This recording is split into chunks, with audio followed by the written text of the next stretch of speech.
और जैसे ही थोड़ा सा समय निकला, आज रोज प्रतिदिन भगवान भोलेनाथ शाम का समय और गंगा जी पर चले जाए,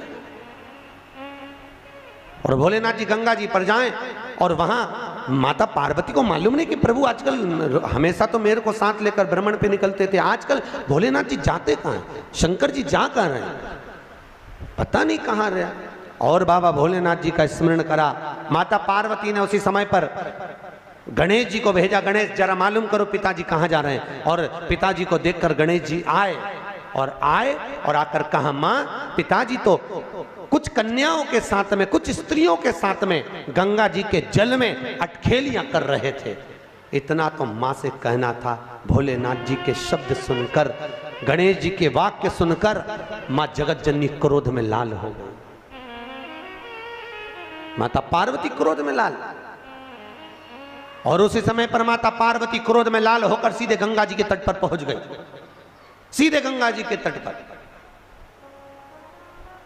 और गंगा के तट पर माता पार्वती जब पहुंची और जगत जननी ने देखा 5 स्त्रियों के साथ में, 5 कन्याओं के साथ में भोलेनाथ पानी से क्रीड़ा कर रहे हैं।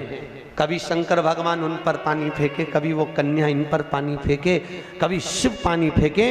इतने में माता पार्वती क्रोध में लाल होकर बोली, भोलेनाथ। जैसे भोलेनाथ जी को आवाज दी, शंकर भगवान जल क्रीड़ा करते हुए खड़े हुए और खड़े होकर बोले, क्या बात है पार्वती, इतना क्रोध क्यों करती हो। पार्वती बोली, भोलेनाथ ये स्त्रियां कौन, ये नारियां कौन है। मैं एक पतिव्रता धर्म का पालन कर रही हूं और आप इन स्त्रियों का संग कर रहे हो। होता है कभी कभी, एक पति अपनी पत्नी को रोज धमकी देता था, तू मेरे से सही से रिया कर। भगवान कृष्ण की 16,108 रानियां थी, मैं दूसरी शादी कर लाऊंगा। बेचारी पत्नी बड़ी दुखी रहती थी। एक बार हमारे यहाँ कथा में आई कि गुरुजी मेरा पति रोज धमकी देता है, मैं क्या करूं। मैंने पूछा क्या धमकी देता, कि हमेशा बोलता है भगवान कृष्ण की 16,108 रानियां, मैं दूसरी शादी कर लाऊंगा, तू मेरे से अच्छे से रिया कर। तो मैंने कहा वो तुझे धमकी देता है तो तू भी दे दे, कि द्रौपदी के 5 थे, तू क्यों।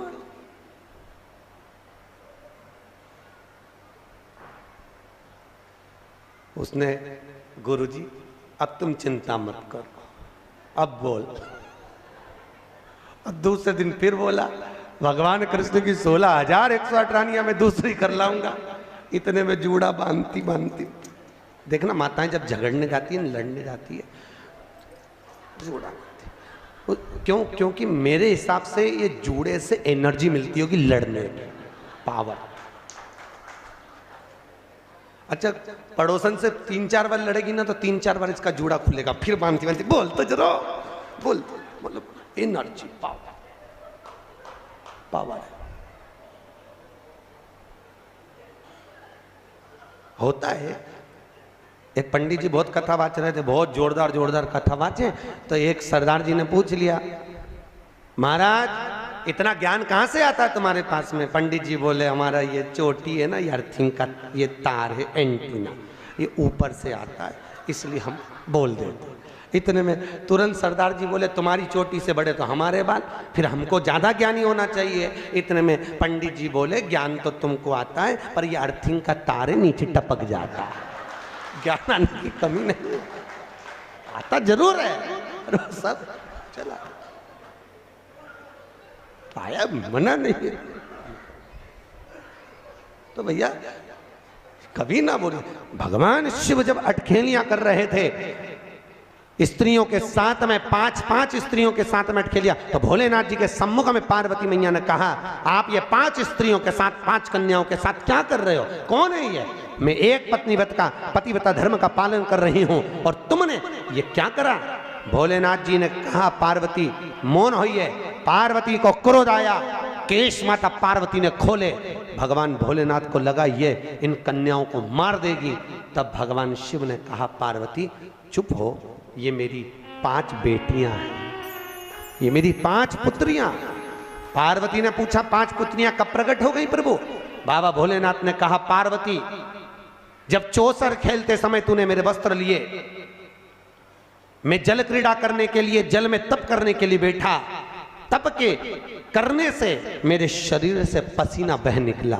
उस पसीने से 5 धाराएं प्रकट हो गईं। उस 5 धारा से गंगा जी की गोद से मेरी ये 5 बेटियां प्रकट हुई है।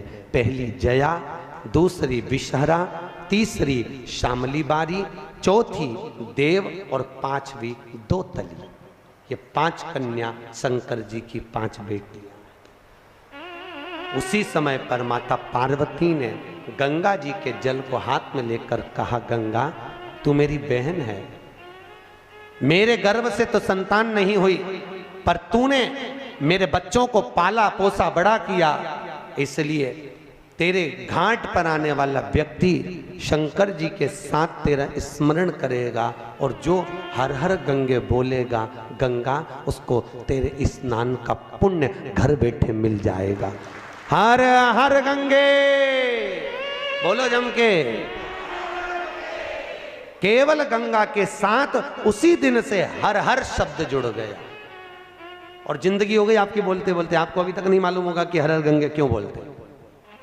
भैया शिव महापुराण में एक एक संवाद है। चावल क्यों लगाना चाहिए, शिव जी को कंकु क्यों नहीं लगाया जाता, शंकर को कुंकू नहीं लगता, रोली नहीं लगती, क्योंकि भगवान शंकर जब एक बार बैठे थे तो एक भगत ने शिव जी का कुंकू अभिषेक कर दिया था। कुंकू अभिषेक करा, इतने में माता जगत जननी जगदम्बा उसी समय पर आ गई। पार्वती ने शंकर जी के ऊपर से रक्त की धार जब बहते हुए नीचे आई, भोलेनाथ जी के शरीर से रक्त बहता देखकर माता पार्वती को क्रोध आ गया। पार्वती ने उसी समय पर श्राप देना चाहा। शिव जी ने कहा, पार्वती उसने कुंकू अभिषेक करा है और तू श्राप दे रही है। पार्वती ने कहा, मैं जान नहीं पाई, पर भोलेनाथ आपसे वचन देती हूं कि आज के बाद आपके शरीर पर यह रक्त ना देखूं। इसलिए आज तक शंकर जी के शिवलिंग पर कभी कंकु नहीं चढ़ाया जाता, कुंकू नहीं चढ़ाया। शिव जी को चंदन चढ़ेगा, हल्दी चढ़ेगी, अष्टगंध चढ़ेगा, गुलाल चढ़ेगी, अबीर चढ़ेगा, पर कुंकू शंकर को कुंकू नहीं। जैसे अधिक मास के महीने में, अभी जो अधिक मास आ रहा है ना, आपके लिए तो लाभदायक है, समझ लो ये कथा।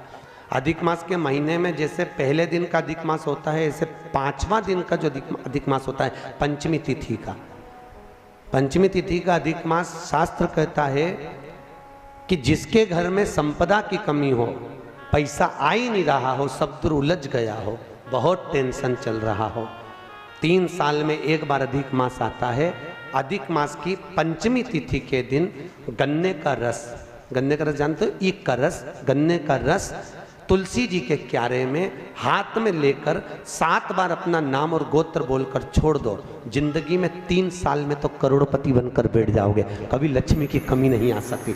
अगला अधिक मास आएगा तो तुम तैयारी में बैठे रहोगे कि फिर पंचमी तिथि आए, फिर मैं गन्ने का रस डाल।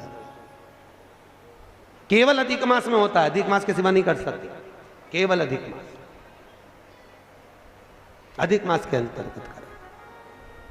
और आपको तो मौका मिल रहा है, ज्येष्ठ का अधिक मास है इस साल, बड़े प्रेम से आनंद लें। अधिक मास का महीना भगवान शिव के स्मरण का माह, ठाकुर जी के भजन का महीना, भगवान नारायण के लाड़ लड़ाने का महीना। खूब प्रेम से भजन करो, जितना भजन कर सकते हो उतना, और काउंट कर कर नहीं कि कितना भजन करा है। कई लोग हाथ में वो बटन दबाते रहते हैं, राम राम राम राम, काउंट नहीं करना है, कर लो जितना कर सकते हो। अधिक मास के महीने में जितना पुण्य कमा सकते हो कमा। भजन चित्त धरी।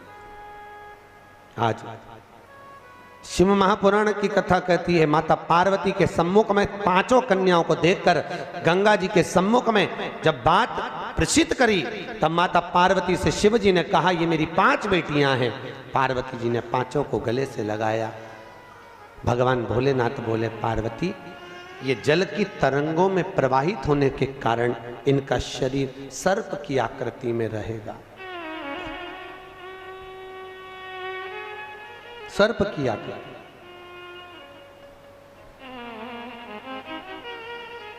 और वो 5 कन्या शंकर भगवान की 5 सर्प रूप की बेटियां हुई। सर्प रूप।